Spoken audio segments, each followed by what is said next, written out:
It's fast day number 7, and I don't know. That's usually I used to work at the Chicago Mercantile Exchange, so that's the number for 7. But anyway, so today it's fast day, but my husband wants some coffee, so I'm going to make him the coffee, and then I wanted to tell you something.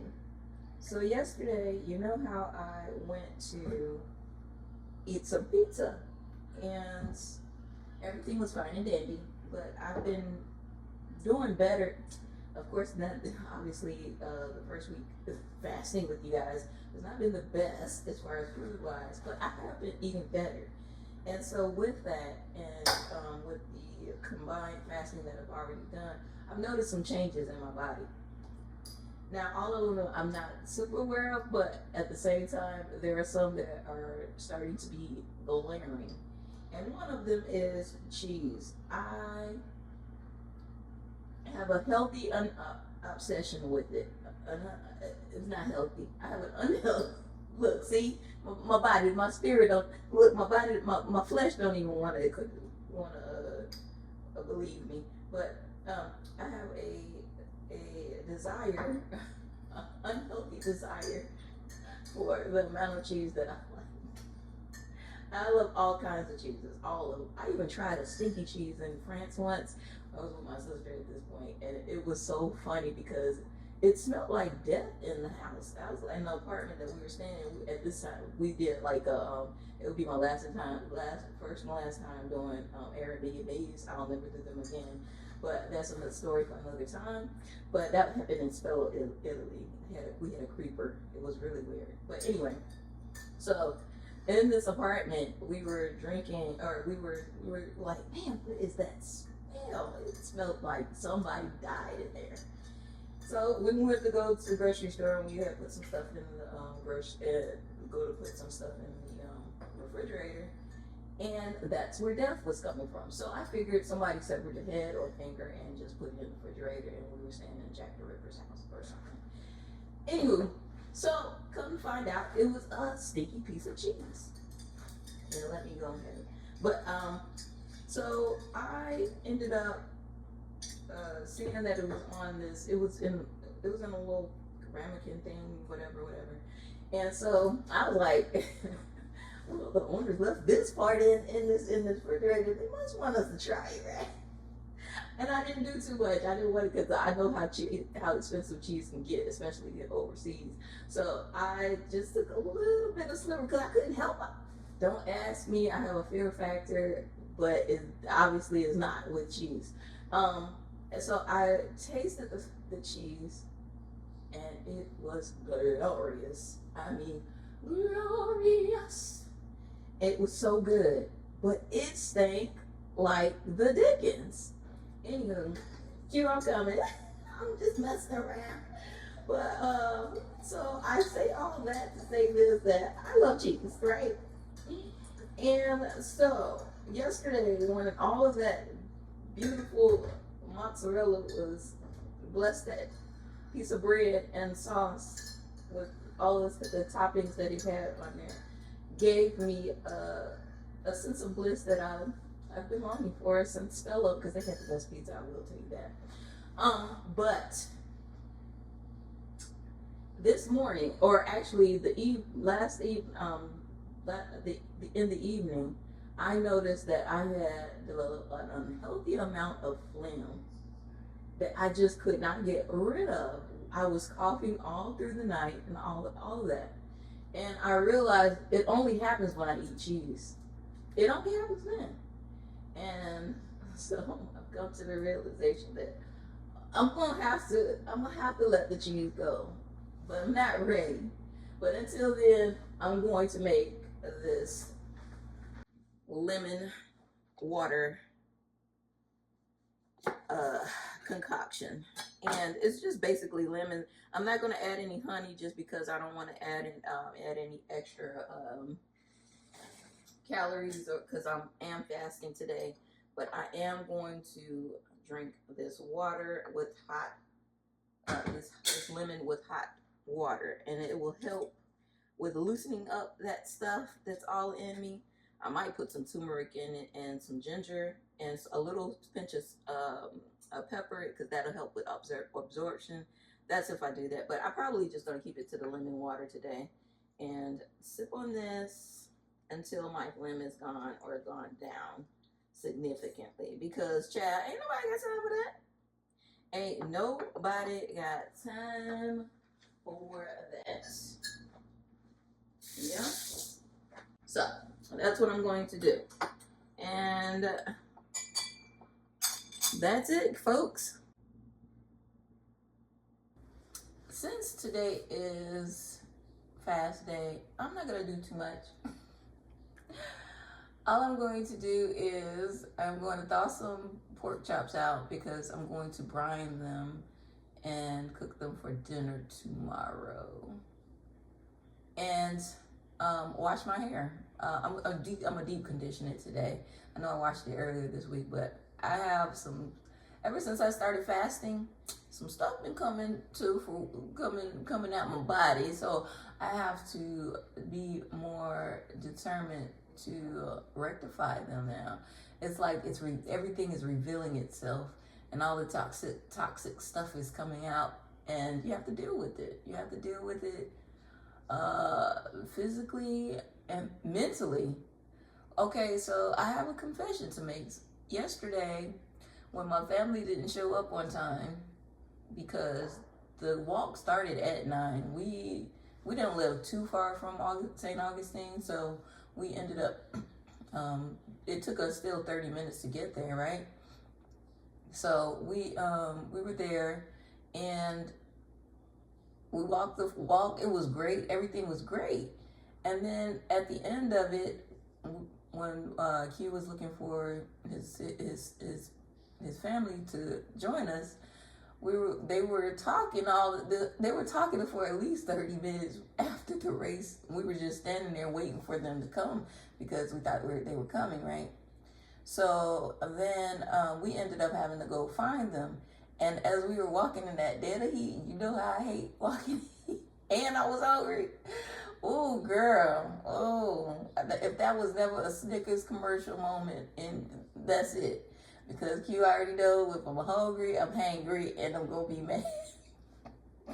He can tell you his stories about that at another time if you're interested. But I was more than upset. And I tried to do some breathing techniques and all that other stuff to like kind of I have an issue with anger.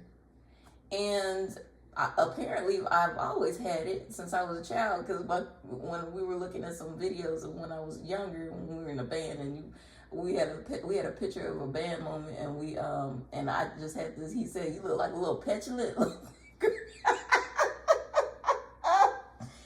Anywho, so but I clearly always had this spirit of anger on me, but certain things have made it even more so.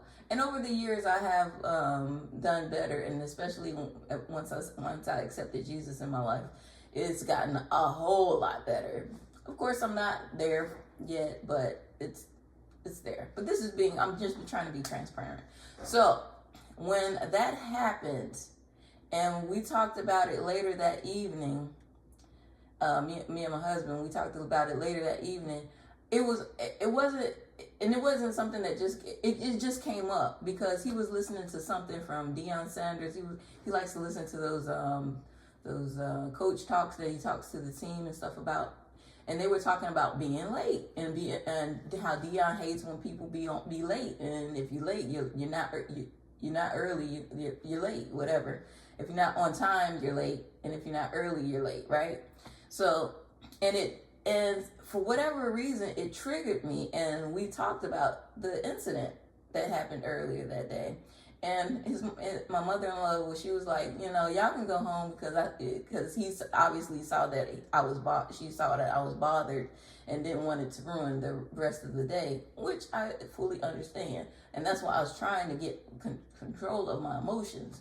But this is why you can't let stuff rule you, like in Like in Genesis, he's like, when you talking to Cain, he's like, sin crouches at the door, and it's for you. Though you gotta take rule, you gotta rule over it. So that's what I be trying to do.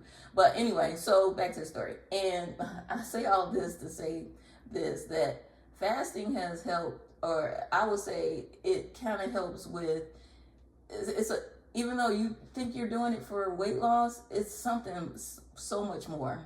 And it's brought this to life for me. And so as we were talking about what Dion was saying, it kind of triggered, it brought up a trauma, I guess, in me, and that I didn't know that was a trauma, right?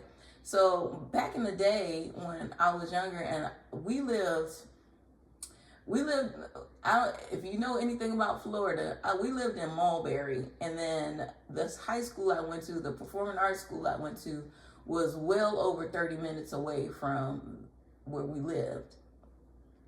And my mom was late for everything I did at that school.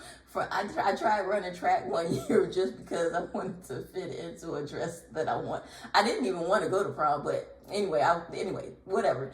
But she was late for picking me up for that. She was late to taking me to that. She was late for, oh my God, for my practice for orchestras.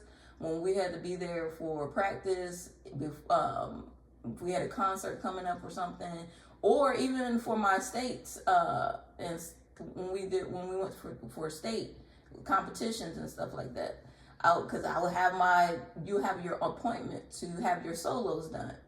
So it was like I would miss out on some of the opportunities because of this habitual lateness. And so I developed in my mind, and you can't talk back to your mom, especially my mom. My mama's hands was like 8. I thought she was a man for half my life, because them hands coming for you. You about to get beat like man in the streets, and not that she did, because my mom was hilarious. She was hilarious, but she did not play about you playing with her.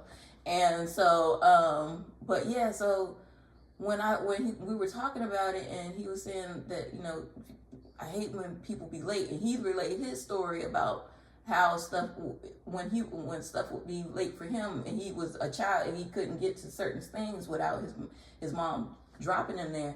It triggered me. And when I was telling my husband about a story that when my mom had left me, it was well into the evening, after a practice, a orchestra practice that she needed to pick me up from, and I think it was for a chamber. I'm not sure, but either way, I was livid, and I couldn't say nothing. I got in the car and played like everything was fine. But I think that built up my thing about not for being on time for everything. And I am always on, like, if it's like a party or something, I got grace for that, whatever, because it's a party. But if it's something that was by invite on a time and everything like that, I am there on time. And Q is he likes to be a little bit late, but he knows ever since we've been dating and got married and all that other stuff, he knows how much that irks me, and he does his due diligence on, trying to accommodate me in that area. So when these people were so late, and then we had to go find them in the heat, and I was hungry, it just fueled a fire in me that I just could not, I couldn't put it out. It eventually, it eventually came down, and we had a good time. But man, I just wanted to let you know, man, if you're looking for healing physically and mentally, fasting might do it. It might do it. It might bring out some stuff that you don't want to be brought up, but it can be very healing. And I think in that moment it was healing for me, because now I know what the trigger is, and I can I probably won't manage it better in the right at this moment, but I can manage it better as time goes on. And I just want to let you know that. Other than that, like I said, I'm gonna wash my hair and brine, well, at least make this brine for the pork chops once they thaw. If you want to stick around, I'll make a separate video for that alone, and post it. Just if anybody's interested in how I do my stuff and see what I do.